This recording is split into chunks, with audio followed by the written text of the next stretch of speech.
Hello and welcome to the shop. I wanted to do just a quick video just to kind of show you guys something on my lathe back here. I get asked often why I don't drill blanks out on my lathe, why I use a drill press. And the issue is the tailstock of my lathe has a lot of play in it.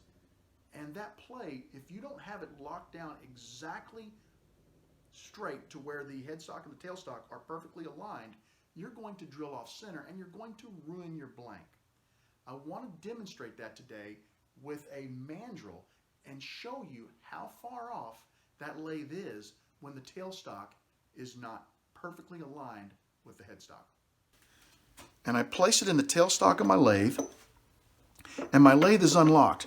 Now I want you to look at something. Watch how much play I have front to back on this tailstock. All I'm doing is rocking the tailstock. So if I lock the tailstock like this, you can see that I'm not perfectly aligned.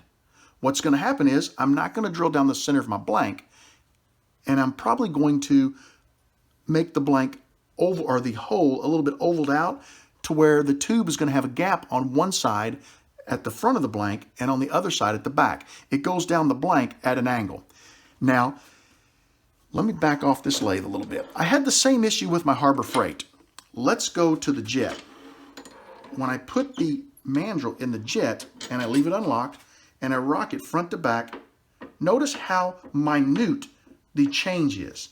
This lathe is going to give me a much greater chance of drilling right down the center of my blank because there's less play in the tailstock. And I'm actually racking on it pretty hard trying to get it to move, and you can see just how minimal that movement is.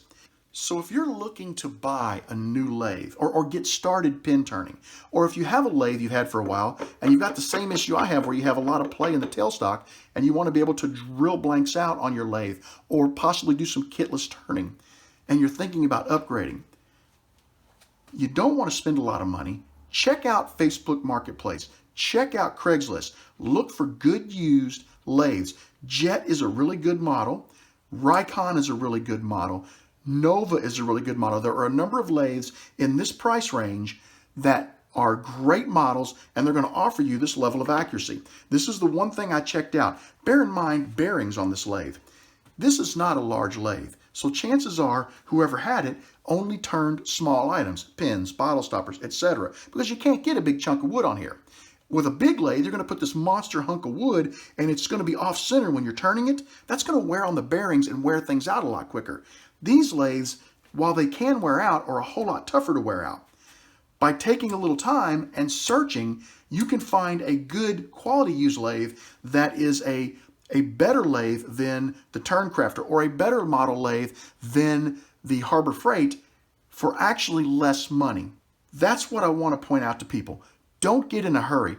Don't jump the gun. Set aside the money. Decide what you want to buy. Look online. When you see a lathe for sale and they give you the model number, a Jet model XYZ, go online, look it up, and see what that sells for. And then you'll know, is the guy asking $25 less than what he paid for it, or is the guy asking about half of what he paid for it? That's what you're looking for. And you're going to enjoy the turning process so much more when you have a lathe. Listen to how smooth that runs. Now listen to this. I'll turn it down a little bit.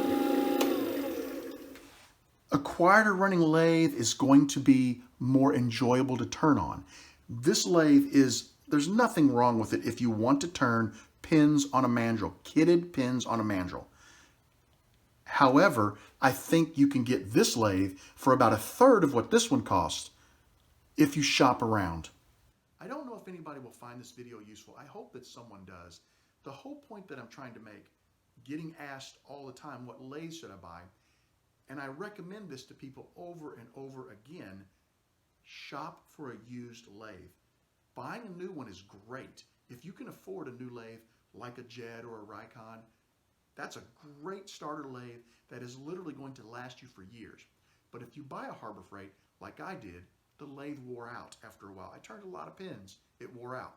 I got the Turncrafter. It's been a fantastic lathe. It's not wore out.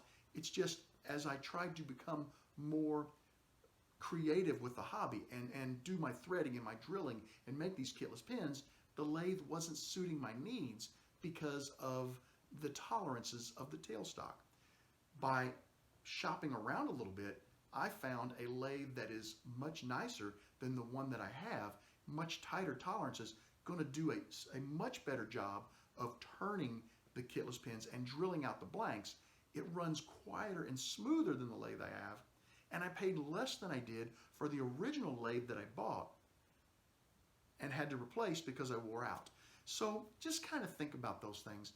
And I do hope that someone out there finds this video useful.